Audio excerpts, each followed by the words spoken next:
विजेचं नवीन नेटवर्क तयार करण्याकरता आपण 814 कोटी दिले आहेत आणि या ठिकाणी नवीन सबस्टेशन करण्याकरता 900 कोटी रुपये दिले आहेत।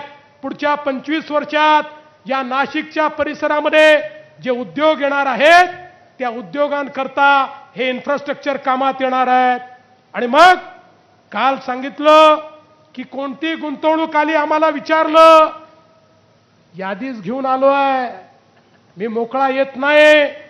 या ठिकाणी आपल्या सरकारच्या माध्यमातून या नाशिकमध्ये जिंदालची गुंतवणूक आम्ही आणली 12,500 कोटी रुपये। या ठिकाणी रिलायन्सची गुंतवणूक आणली 5,000 कोटी रुपये। महिंद्रा अँड महिंद्राची गुंतवणूक आणली इलेक्ट्रिक व्हेकल मध्ये 5,000 कोटी रुपये। एकटा महिंद्रा अँड महिंद्रा 10,000 लोकांना या ठिकाणी रोजगार देणार आहे। क्रॉम्प्टन ग्रीव्हिसची आम्ही गुंतवणूक आणली 1,155 कोटी रुपये। व्हर्च्युअसची गुंतवणूक आणली 800 कोटी रुपये। इपिरॅकची गुंतवणूक आणली 350 कोटी रुपये। विविध रिन्यूची गुंतवणूक आणली 1,500 कोटी रुपये। कृषीराज सोलरची गुंतवणूक आणली 1,500 कोटी रुपये। एसी गॅसेसची गुंतवणूक आणली 550 कोटी रुपये। सह्याद्रीची गुंतवणूक आणली 350 कोटी रुपये।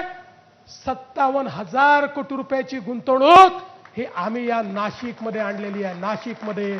आणि आता याच्यासोबत एक अजून नव्याने गुंतवणूक माननीय मोदीजींच्या माध्यमातून आली। आपल्याला HAL मध्ये आता विमान बनवण्याकरता 12,000 कोटी रुपयाची गुंतवणूक आली आहे। आणि आता ती नुसती तिथेच गुंतवणूक राहणार नाही। मी त्यांच्याशी चर्चा करत होतो त्यावेळी मला सांगण्यात आलं केवळ 12,000 कोटी रुपयावर ही गुंतवणूक थांबत नाही, याच्यामुळे 1,500 अँसिलरी युनिट आता या ठिकाणी येणार आहेत। आणि म्हणून नवीन उद्योगाकरता 1,000 एकर जमीन अधिकची अधिग्रहित करून तिथे नव्याने MIDC या नाशिकमध्ये आम्ही सुरू करण्याचा निर्णय घेतलेला आहे। आणि एवढंच नाही तर आता केंद्र सरकार आपल्याला जो डिफेन्स कॉरिडॉर देतो आहे त्या डिफेन्स कॉरिडॉरमध्ये 3 डिफेन्स कॉरिडॉर आपल्याला दिले आहेत।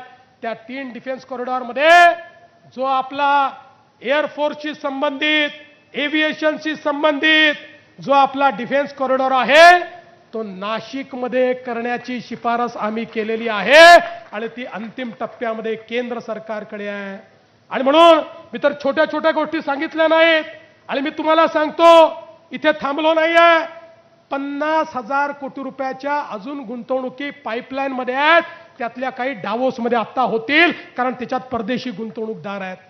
आणि म्हणून या नाशिकच्या सर्वांगीण विकासाकरता या ठिकाणी आम्ही कामाला आलेलो आहोत। नाशिक हे कालही आमचं होतं, आजही आमचं आहे, उद्याही आमचं राहणार आहे। त्यामुळे मी एवढंच सांगतो या निवडणुकीमध्ये आपल्याला पुन्हा एकदा पूर्ण बहुमत भारतीय जनता पक्षाला द्यायचं आहे। भारतीय जनता पक्षाचं कमळ तर तुम्हाला माहिती आहे, पण काही आपले पुरस्कृत उमेदवार देखील आहेत। या ठिकाणी भाग्यश्री ढोमणे प्रभाग 25 ढोमसे प्रभाग 25 कब्बशी त्यांना मिळालेली आहे। पुण्यवती पवार यांना कपाट मिळालेला आहे आणि त्यासोबत प्रकाश अमृतकर यांना गॅस सिलेंडर मिळालेला आहे। यांना देखील आपल्याला निवडून द्यायचं आहे। आणि म्हणून बंधू भगिनींनो, एक आधुनिक नाशिकचं स्वप्न बघितलेलं आहे आणि स्वप्न हवेत नाही आहे। आम्ही ब्ल्यूप्रिंट दाखवणारे लोक नाही आहोत, आम्ही प्रत्यक्ष काम करणारे लोक आहोत। हे जे 25,000 कोटी रुपये मी सांगितले त्याची गुंतवणूक सुरू झालेली आहे।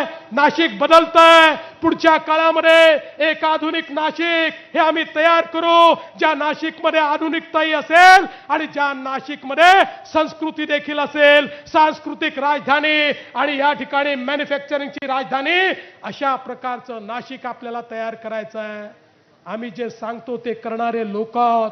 बंधू भगिनींनो, आपल्याला कल्पना आहे मागच्या विधानसभेच्या निवडणुकीमध्ये प्रचंड मोठा आपण यश आम्हाला दिलं। या ठिकाणी रेकॉर्ड तोड अशा जागा दिल्या। त्या जागा मिळाल्यानंतर काही लोक म्हणायला लागले आता बघा भाजपवाल्यांना इतक्या जागा मिळाल्या की पहिलं काम काय करतील, लाडकी बहीण योजना बंद करतील।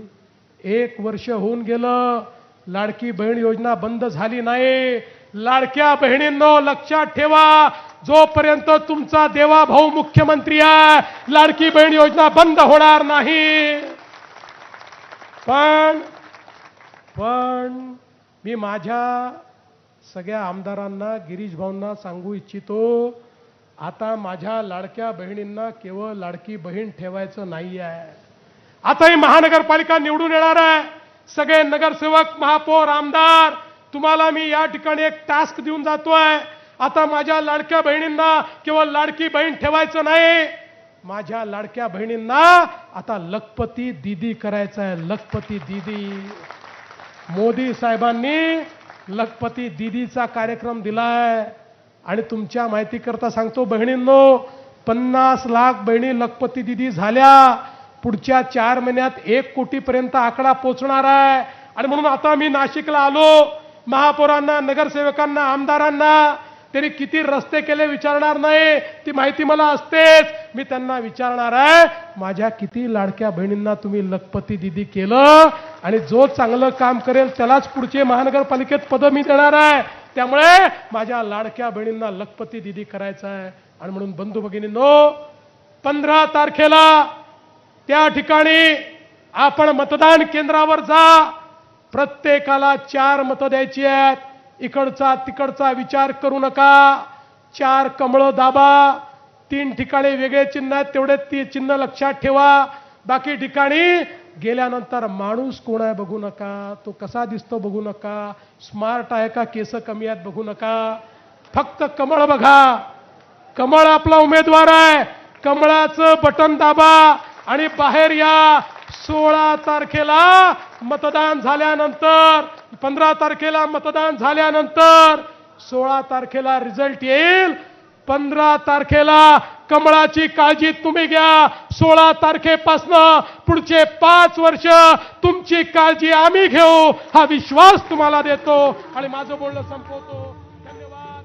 जय हिंद.